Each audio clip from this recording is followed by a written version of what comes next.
विद्यार्थ्यांचं पालकांचं पुन्हा एकदा हार्दिक स्वागत.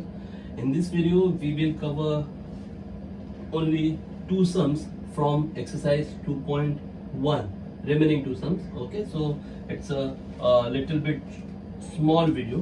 आजच्या व्हिडिओमध्ये आपण अत्यंत कमी गणिते घेणार आहोत. दोनच गणितं उरलेली आहेत एक्सरसाइज 2.1 मधली. ती दोन गणितं आपण पाहणार आहोत, त्यामुळे हा अत्यंत छोटा व्हिडिओ आहे, त्यामुळे काळजीपूर्वक पाहायचं आहे. आता फर्स्ट प्रॉब्लेम, पहिलं जे गणित आहे फार साधं आणि सोपं गणित आहे.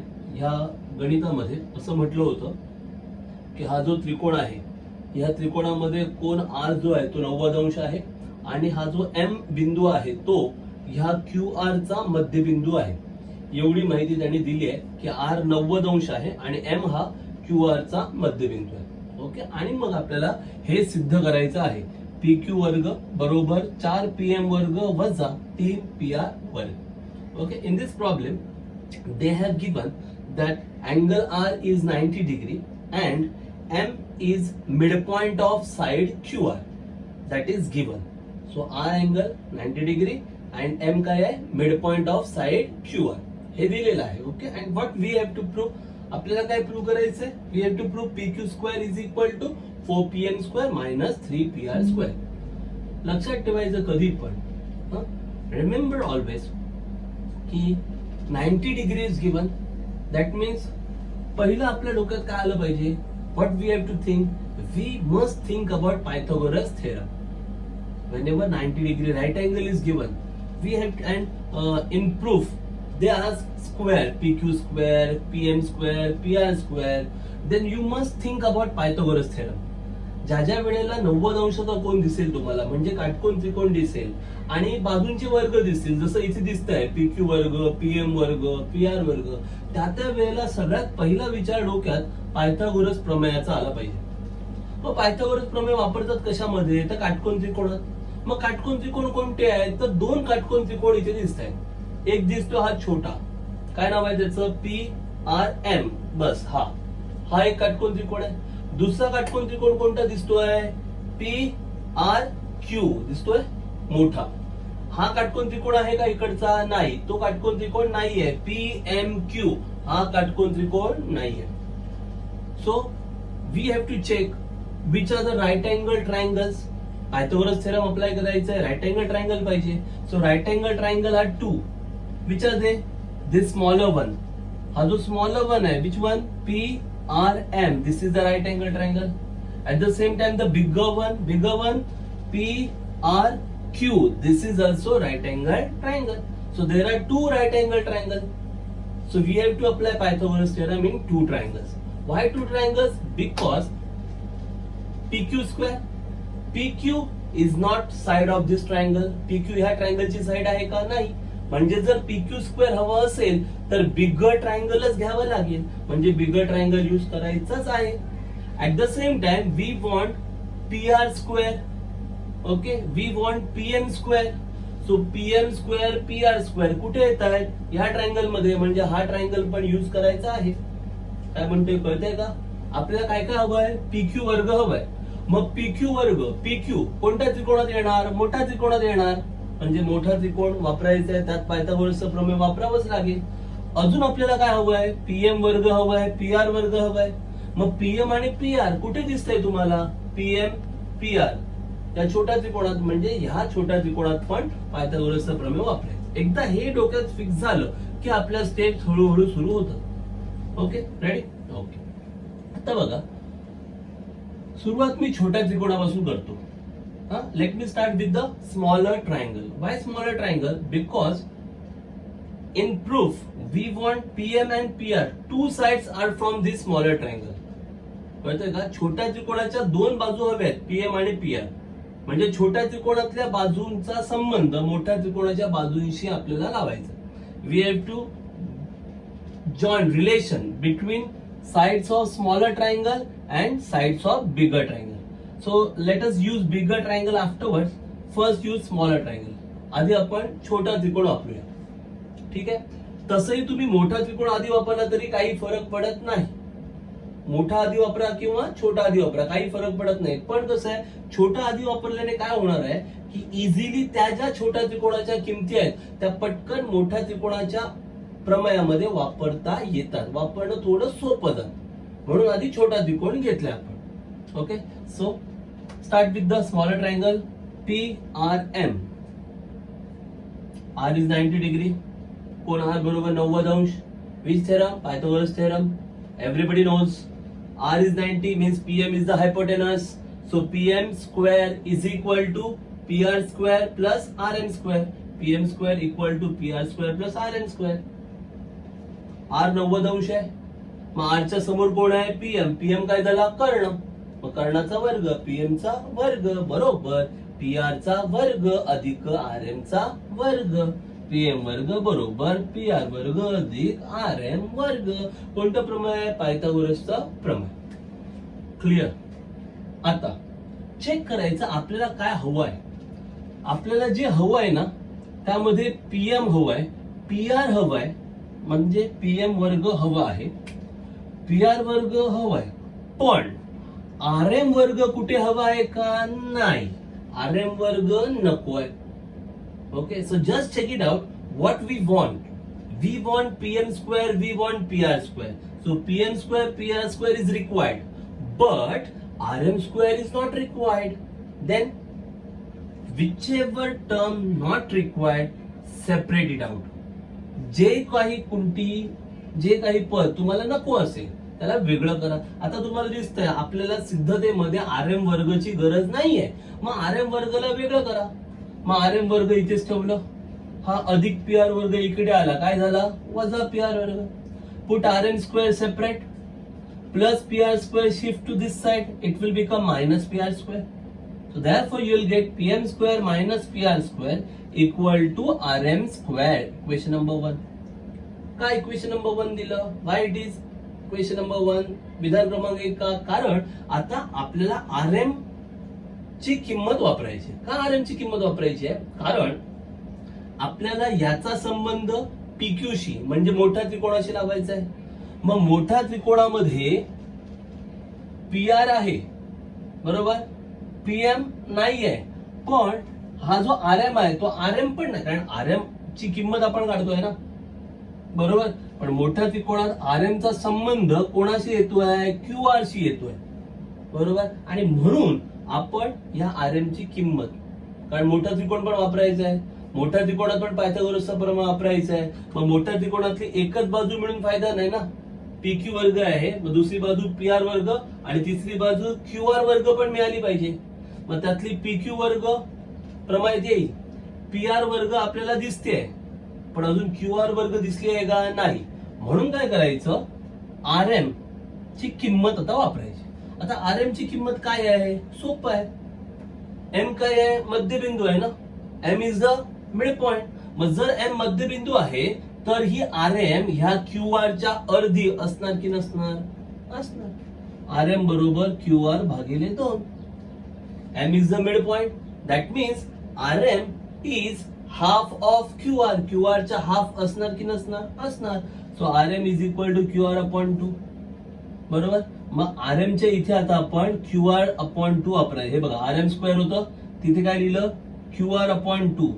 पण RM स्क्वेअर आहे म्हणून QR अपॉन 2 चा काय झाला? स्क्वेअर. का केलं हे कळलं? कारण आपल्याला गणितात RM नको आहे. वी डोंट वॉन्ट RM बरोबर. पण RM चा संबंध कोणाशी येतोय? QR शी, आणि QR हवाय. कळलं का?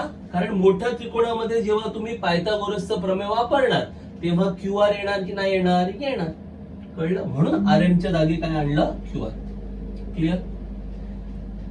We don't want RM, but we want QR. Why we want QR? Because QR is in bigger triangle. So whenever you apply Pythagoras theorem in bigger triangle, you will require QR. Okay, that's why in place of RM we have to write QR upon 2. कळतंय का? आता RM square आहे, QR upon 2 square. RM चा वर्ग आहे ना, मग RM ची किंमत काय आहे? QR छेद 2. म्हणजे इथे ह्या वाक्यामध्ये विधान क्रमांक 1 मध्ये आपण काय करायचं? हे सेम ठेवायचं, फक्त या RM च्या इथे काय लिहायचं? QR छेद 2. RM चा वर्ग आहे म्हणजे QR छेद 2 चा काय होणार? वर्ग. बाकी हे PM वर्ग वजा PR वर्ग जसंच्या तसं. Are you getting it? PM square minus PR square will remain as it is. Now make the square, वर्ग करा. QR square, QR square. 2 square, how much? 4. 2 square 4, so QR square upon 4. 2 चा वर्ग 4, म्हणून इथे 4 आलं.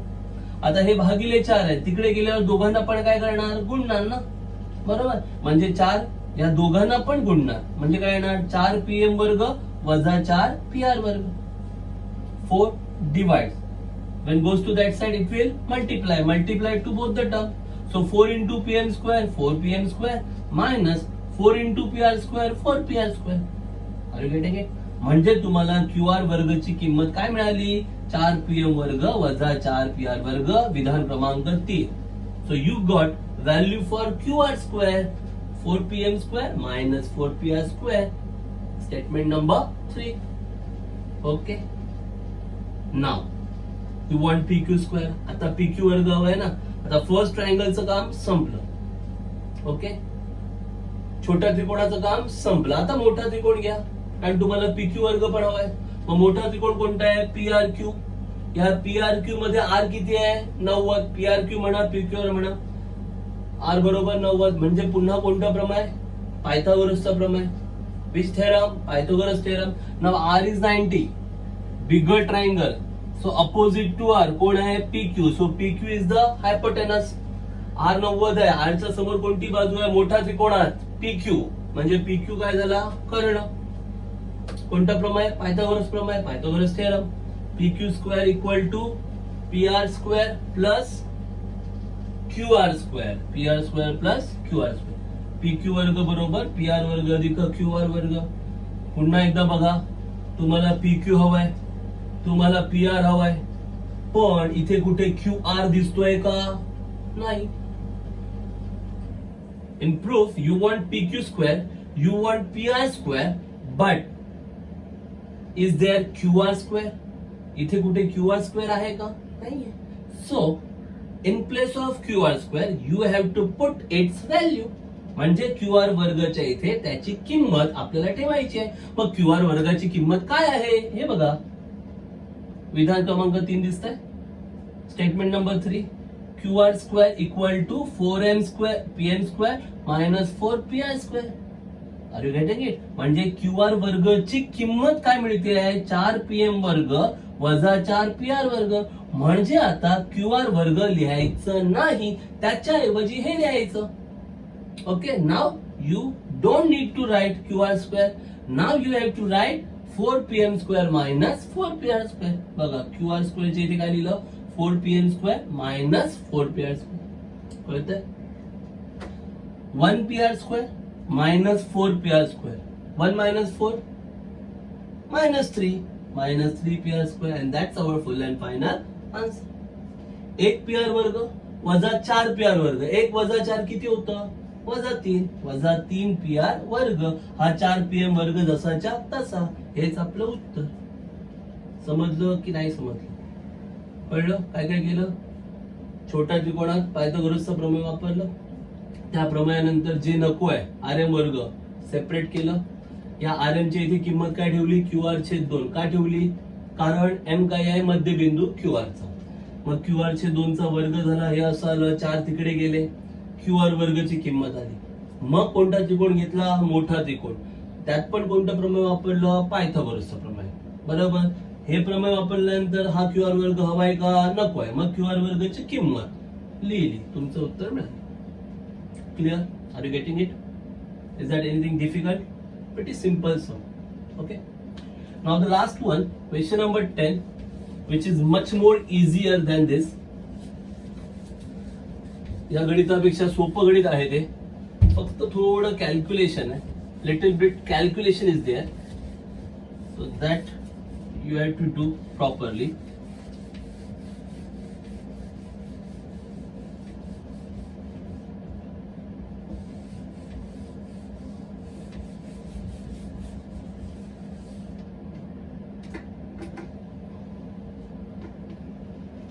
Question number 10. What they have given? Walls of two buildings. Walls of two buildings on either side of a street are parallel to each other. A ladder 5.8 meter long is placed on the street such that its top just reaches the window of a building at the height of 4 meter. On turning the ladder over to the other side of the street, its top touches the window of the other building at a height of 4.2 meter. Find the width of the street. काय झालंय की 2 buildings आहेत, 2 buildings आहेत आणि एक ladder आहे, शिडी आहे. ती शिडी काय करतायत, एका बिल्डिंगला टेकली तेव्हा ती त्या एका बिल्डिंगच्या खिडकीजवळ पोहोचली आहे. मग ती जी उंची आहे, म्हणजे ती खिडकी किती उंचीवर आहे, the height of that window is given, म्हणजे ती उंची दिली आहे. नंतर काय केलं, ती शिडी तिथूनच म्हणजे जमिनीला जिथे टेकली आहे तिथूनच ती फिरवली आणि दुसऱ्या बिल्डिंगला टेकवली आणि दुसऱ्या बिल्डिंगच्या ज्या खिडकीजवळ ती पोहोचते त्या खिडकीची उंची पण दिली आहे. ओके, म्हणजे शिडी जी आहे ती सेम ठेवली आहे. कळलं का? ह्या बिल्डिंगला पहिले टेकवले, तिथून नंतर ती शिफ्ट करून दुसऱ्या बिल्डिंगच्या खिडकीजवळ नेली आहे. ओके, म्हणजे शिडी बदललेली नाहीये. Ladder remains same, just height of the Windows change. फक्त खिडक्यांची उंची बदलते, म्हणजे पहिल्या बिल्डिंगची खिडकी ज्या उंचीवर आहे त्याच उंचीवर दुसऱ्या बिल्डिंगची खिडकी नाहीये. So height of windows change and we have to calculate width of road between them. त्या दोन बिल्डिंगच्या मध्ये जो रस्ता आहे त्या रस्त्याची रुंदी आपल्याला शोधायची आहे. ठीक आहे सर, हे गणित सोडवताना आधी ते व्हिज्युअलाइज करता आलं पाहिजे, म्हणजे त्याची आकृती काढता आली पाहिजे. We have to draw diagram first so that it makes easier. So let's draw that diagram first. 2 buildings are there. Suppose A, B. This is the road, and suppose second building is. Let us draw this building. 4 meter and 4.2 meter, no? One building is 4 meter, other one at 4. Suppose this is AB building, and then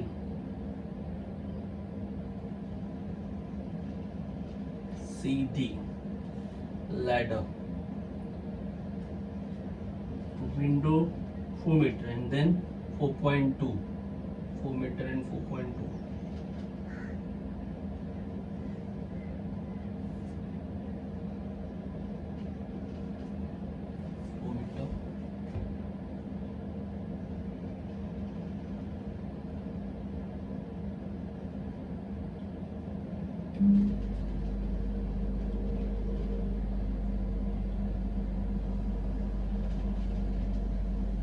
And 4.2 meter. Okay, so here let the ladder be EF, and then EG. EF and EG with the ladder. Okay, this is the building, and BD will be the road. Okay, this is the first building AB, and this is the window where the ladder EF is the ladder. The same ladder, when you turn, it touches second building's window at point G. So EG and EF are not different because the ladder is same. EF म्हणा किंवा EG म्हणा, ही एकच शिडी आहे. कळलं का? त्यामुळे EF आणि EG दोन्ही पण सेम असणार आहे. कळलं? फक्त काय झालंय, या पहिल्या बिल्डिंगच्या ह्या खिडकी जवळ इथे F जवळ ती टेकली आहे आणि दुसऱ्या बिल्डिंगची जी खिडकी आहे ती ह्या G जवळ आहे. कळतंय? म्हणजे शिडी बदललेली नाहीये, फक्त पहिल्या इमारतीजवळ किंवा पहिली बिल्डिंग आहे, पहिल्या इमारतीच्या खिडकी कुठे आहे, F जवळ, आणि इथूनच ती शिडी पुन्हा त्या दुसऱ्या इमारतीला त्यांनी टेकवली. मग दुसऱ्या इमारतीची खिडकी कुठे आहे, G जवळ. ओके, म्हणजे शिडी बदललेली नाहीये. Ladder remains same. So this EF and this EG both are same. Okay, now ladder is 5.8 meter long. शिडी किती लांब आहे, 5.8, म्हणजे EF किती असणार, 5.8 मीटर. 5.8 मीटरची शिडी आहे. ओके, शिडी सेम, म्हणजे EF पण 5.8 असणार आणि EG पण 5.8 असणार. 5.8, 5.8. First building it touches 4 metre, म्हणजे हे जे आहे पहिल्या इमारतीवर खिडकी कुठे आहे 4 मीटरवर, म्हणजे हे जे FB अंतर आहे ते किती येणार 4 metre, 4 metre. This is FB.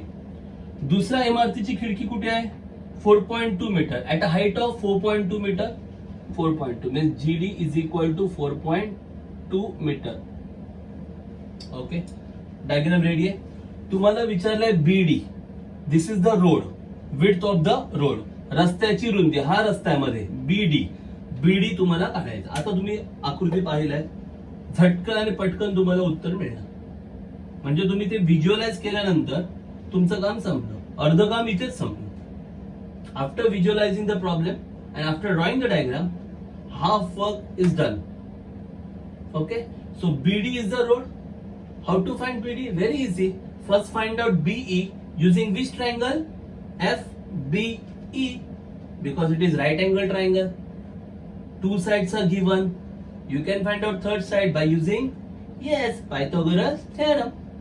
Again, this triangle EDG. This is also right angle triangle. Two sides are given. You can find out third side by using Pythagoras theorem. After getting BE and ED, you can add them. If you add them, what you will get? BD. That is the width of the road. Finished. काय करायचं? तुम्हाला रस्त्याची रुंदी हवी आहे. रस्ता कोणता आहे? BD. बरोबर? मग सोपं आहे. पहिलं तुम्ही BE काढू शकता, कारण हा BE कोणत्या त्रिकोणात आहे? या त्रिकोणात FBE मध्ये. तिथे B काय काटकोण आहे, म्हणजे हा काटकोण त्रिकोण झाला. ह्या काटकोण त्रिकोणाच्या दोन बाजू माहित आहेत, म्हणजे ही तिसरी बाजू काढता येणार. कोणतं प्रमेय? पायथागोरसचं प्रमेय. तसंच हा जो त्रिकोण आहे तिथे पण काटकोण झालाय, म्हणजे हा पण काटकोण त्रिकोण आहे.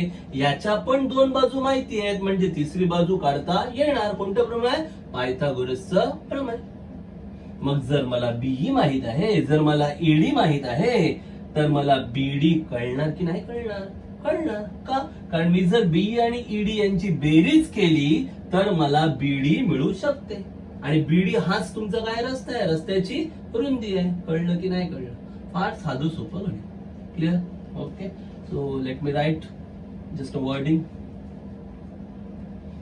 वर्डिंग मी ओरली देतो, तुम्ही लिहू शकाल ना?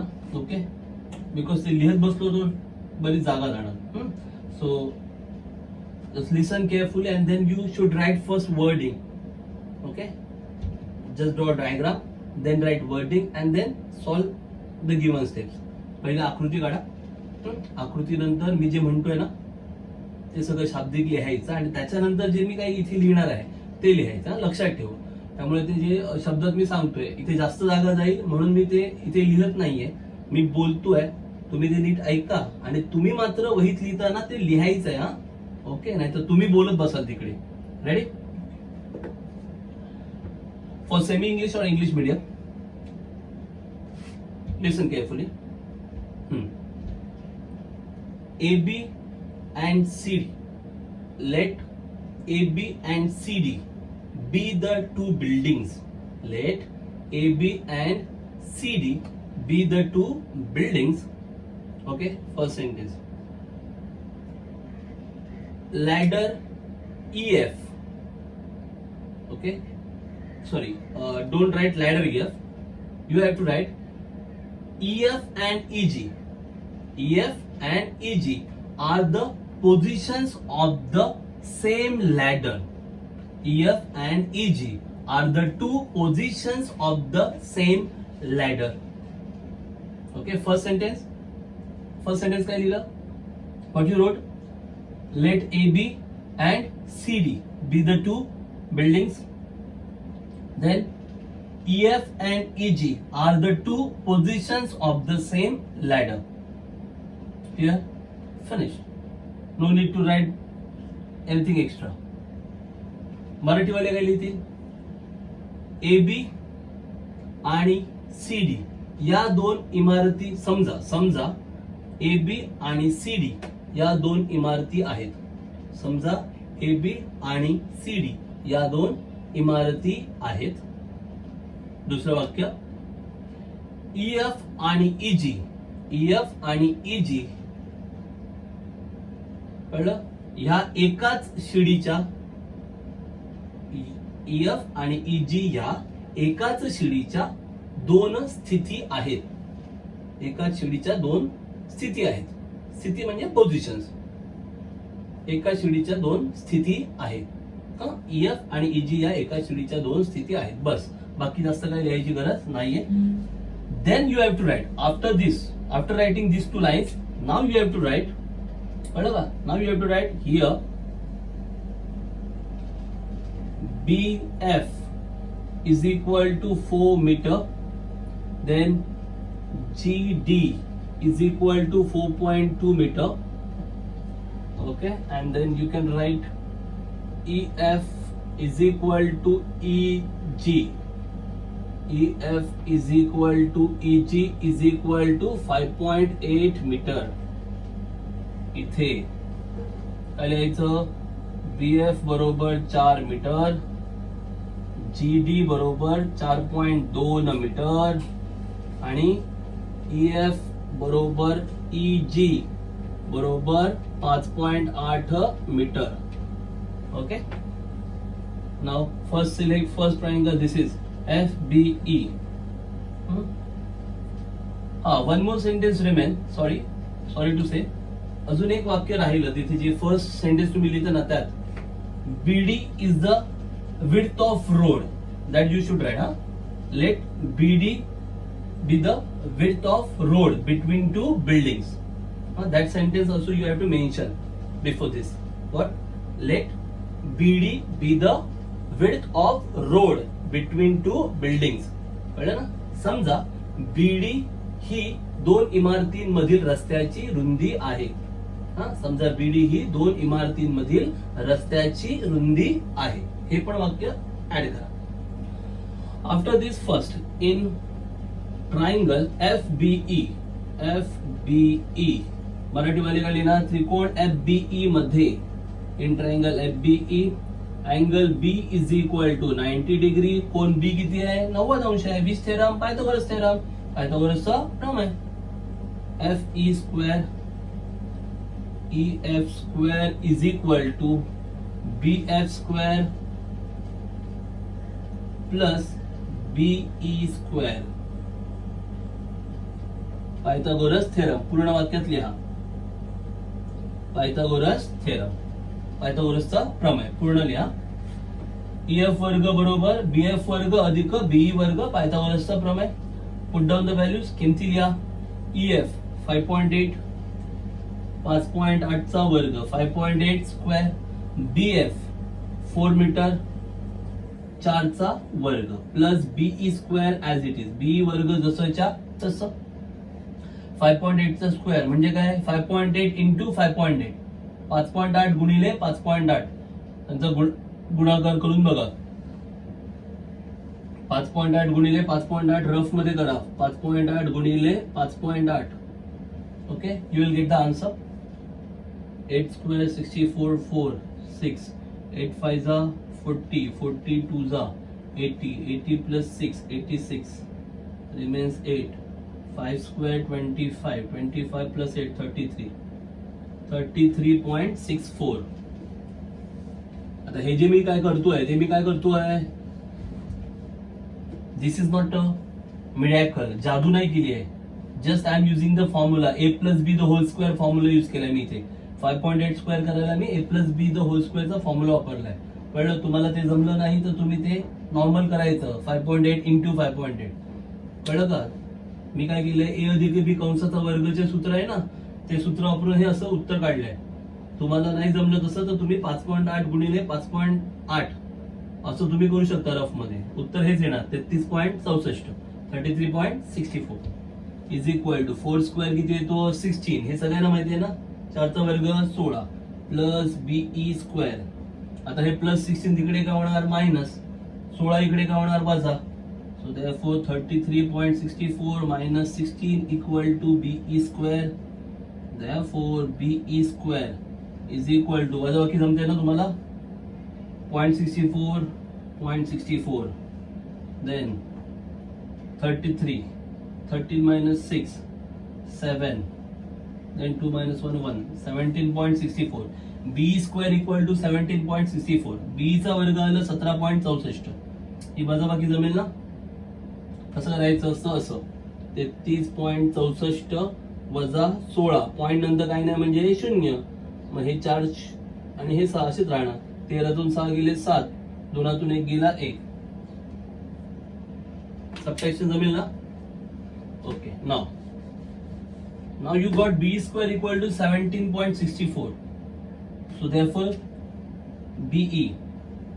आता BE हवंय म्हणजे याचं वर्गमूळ घ्यावं लागणार. You have to take square root of this.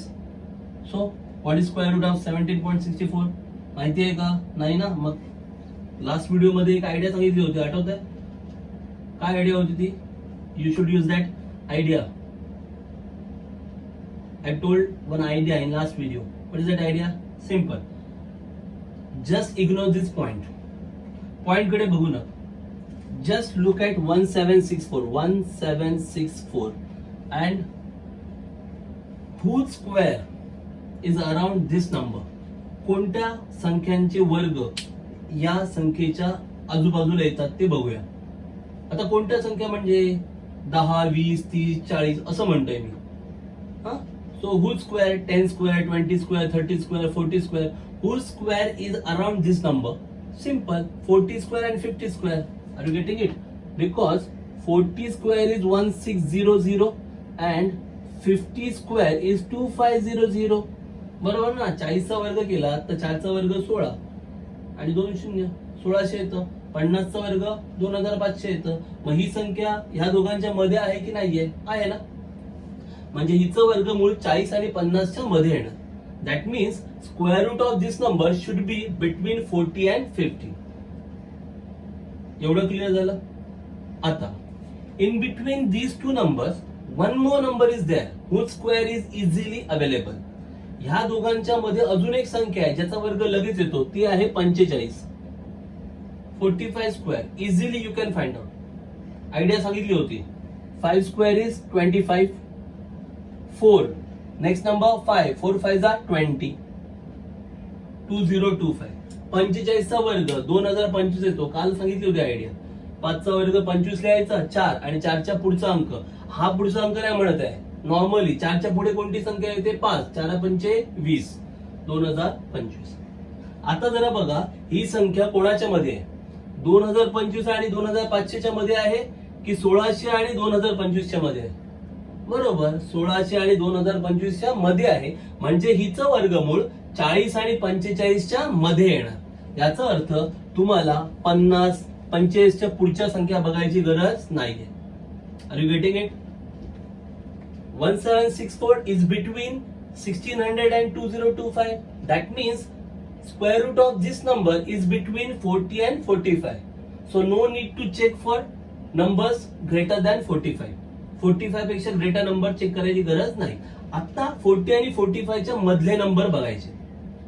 40 आणि 45 च्या मधले. मग मधले कोण आहेत? 41, 42, 43 आणि 44. 41, 42, 43, 44. त्यांचे युनिट प्लेस एकक स्थान 1, 2, 3, 4. बरोबर. Make square of this unit place. हा जो युनिट प्लेस आहे त्याचा स्क्वेअर करायचा. एकक स्थानांचे वर्ग करायचे. आता 1 आहे. 1 चा वर्ग 1. मग इथे शेवटी 1 आहे का? नाहीये. म्हणजे 41 येणार नाही. इथे 3 आहे. 3 चा वर्ग 9. इथे शेवटी 9 आहेत का? नाही. म्हणजे हे पण नाही येणार. इथे 4 आहेत. 4 चा वर्ग 16. इथे शेवटी 6 आहेत का? नाही. म्हणजे हे पण नाही येणार. मग राहिला कोण? 42. इथे कोण आहे? 2. 2 चा वर्ग 4 आहेत ना? शेवटी 4 आहेत. म्हणजे 42 चा वर्ग केला तर 1764 येऊ शकतं. Here unit place 1 square is 1. Unit place is not 1. Unit place is 3 square is 9. Here unit place is not 9. 4 square is 16. So unit place 6. Here unit place is not 6. So only one number is there, 42. Unit place 2. 2 square 4. So unit place 4 is there. So 42 square will be 1764. Just you can cross check. तुम्ही cross check करू शकता. 42 into 42 करून बघा. तुम्हाला 1764च मिळणार. 42 गुणिले 42 करून बघा. तुम्हाला 1764च मिळणार. So square root of this number is 42. म्हणजे ह्या संख्येचं वर्गमूळ किती आलं 42. पण ही संख्या 1764 आहे का? नाही, ही आहे 17.64. त्यामुळे हिचं वर्गमूळ 42 लिहिणार का? नाही. काय लिहिणार? 4.2. 42 is square root of which number? 1764. But this number is not 1764. This number is 17.64. So square root काय येणार? 4.2. Are you getting it? So we got BE is equal to 4.2 meter. तर BE मिळालं तुम्हाला 4.2 metre. Got it? Same way you have to apply Pythagoras theorem in this triangle. ह्या त्रिकोणामध्ये पण तुम्हाला पायथागोरसचा प्रमेय वापरायचा आहे. You have to apply Pythagoras theorem in this triangle. Okay, so let's apply. Is this clear? Simple. In triangle, just we have to change the name. So we should apply Pythagoras theorem.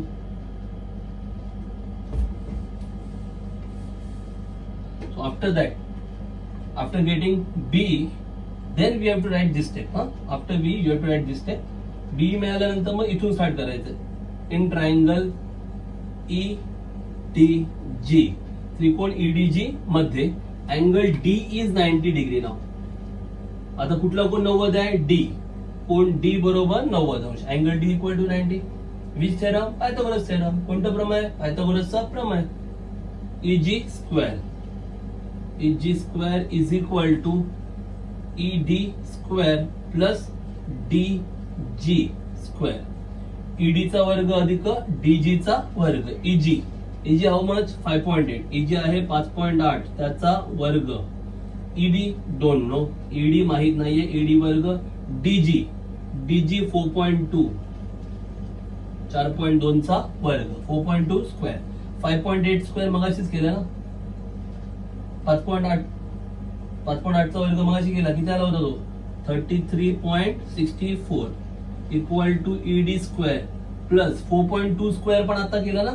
17.64 केला ना. 4.2 चा वर्ग 17.64 plus आहे इथे आल्यावर minus. So 33.64 minus 17.64 is equal to ED square. 33.64 वजा 17.64 बरोबर ED चा वर्ग. 0.64 जाणार. 33 वजा 17 म्हणजे 16. 0.64 minus 0. 33 minus 17, 16. So therefore ED square is equal to 16. Therefore ED is equal to 4 meter. ED चा वर्ग 16 आला. वर्गमूळ घ्यायचं. 16 चा वर्गमूळ 4 म्हणजे ED किती मिळालं? 4. म्हणजे हे B किती मिळालं होतं? 4.2 मीटर. ED किती मिळालं? 4 मीटर. तुम्हाला काय पाहिजे आहे? BD. B is 4.2 meter. ED is 4 meter. We have to calculate BD. Very easy. So next step will be BD. So just find out BD. So therefore BD is equal to BE plus ED. You can write B between E between D. पुढची step असणार BD बरोबर BE अधिक ED. कारण B दरम्यान E दरम्यान D. दोघांची बेरीज करा. Just add them. B 4.2 ED 4 plus 4.2 8.2 metre. This is the answer for BD. आणि BD हीच काय आहे? रस्त्याची रुंदी. BD is the width of the road. So just write down in wording. So therefore width of the road is 8.2 meter. So therefore width of road is equal to 8.2 meter. म्हणून रस्त्याची रुंदी बरोबर 8.2 metre. Finished. Width of the street, width of the road, width of the street equal to 8.2 meter. रस्त्याची रुंदी बरोबर 8.2 metre. Is that clear? येथे हा पूर्ण एक्सरसाइज संपलेला आहे. Here 2.1 is over. Okay, just go through it. Very easy sum. Both the sums are very easy. Just go through it, solve it, copy it down, and study. Okay. Once again, thanks for watching video.